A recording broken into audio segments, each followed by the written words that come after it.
Bonjour Guillaume. Ah, la hotline. Alors, qu'est-ce qui vous amène aujourd'hui? Alors, j'ai fait un site internet, mais je ne le retrouve pas sur mon moteur de recherche. Alors, j'ai entendu dire qu'Internet et le web, c'est pas pareil. Peut-être que j'aurais dû faire un site web, c'est ça? Oh là là là là là. Il y a plusieurs questions à traiter là, Guillaume. D'abord, la différence entre Internet et Web, et ensuite on verra pour votre histoire de site. Ouais. Internet est un gigantesque réseau d'ordinateurs qui supporte plusieurs types de services.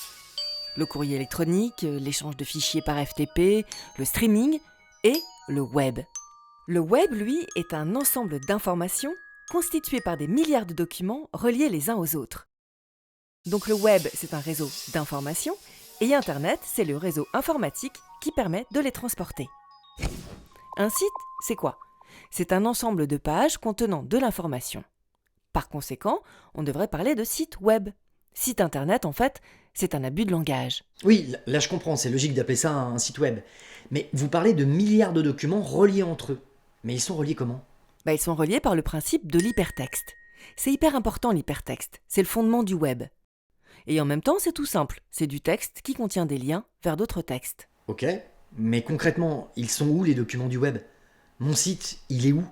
Dans la stratosphère? Ah, mais c'est peut-être pour ça que je le vois pas. Non, les documents, ils sont stockés sur des serveurs web. Un serveur, c'est un ordinateur qui fournit les données quand on les lui demande, quand on fait des requêtes. Les requêtes, elles, sont faites par des clients. Ce qu'on appelle les clients web, ce sont les applications qui se connectent au web, par exemple les navigateurs.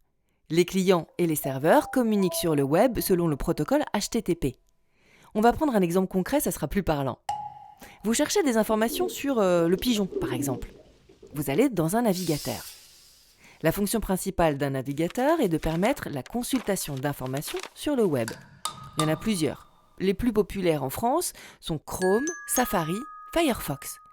Ce navigateur, le client donc, va vous permettre, via une application comme un moteur de recherche, d'envoyer une requête HTTP sur le réseau Internet.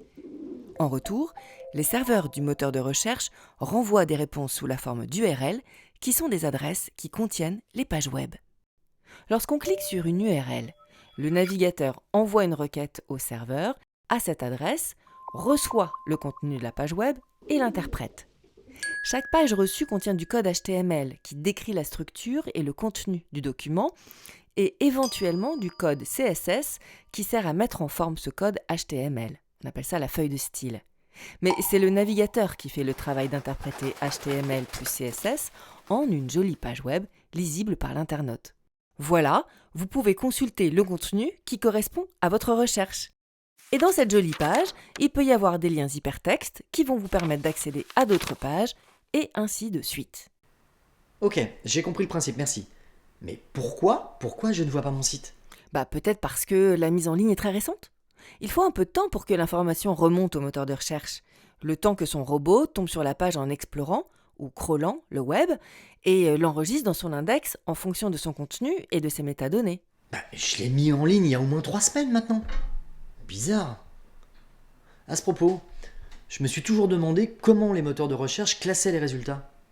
Il y a des concours de pertinence? De beauté? C'est qui le jury? Le jury, c'est des algorithmes qui utilisent des critères de pertinence, mais aussi des critères de popularité et de confiance. C'est principalement basé sur la similarité de la requête avec le contenu de la page et ses métadonnées, mais aussi sur le nombre et la qualité des liens entrants et sortants de la page. Plus vous avez de liens qui pointent sur votre site, et plus vous êtes populaire, et plus vous montez dans le classement. Ah ouais, enfin, c'est un peu facile de se cacher derrière les algorithmes. Il y aurait pas des pots de vin? On peut faire du référencement payant pour être mieux placé. C'est tout à fait légal, Guillaume. Après, chaque moteur de recherche a ses propres algorithmes, alors c'est un peu la boîte noire. Difficile de savoir s'il y a des sites qui sont favorisés ou pas.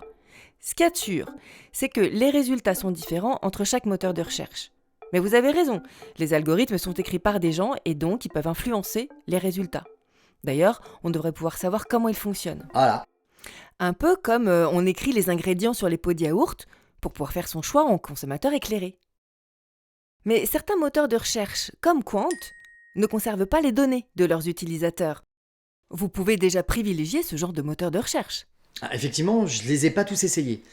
Mais peut-être que je me suis fait censurer par Google. Censuré par Google? C'est possible de faire disparaître des sites. Mhm. C'est peut-être ce qui m'est arrivé. Ouais. Mon site dérange. Votre site sur les pigeons? Vous seriez pas un peu parano, Guillaume?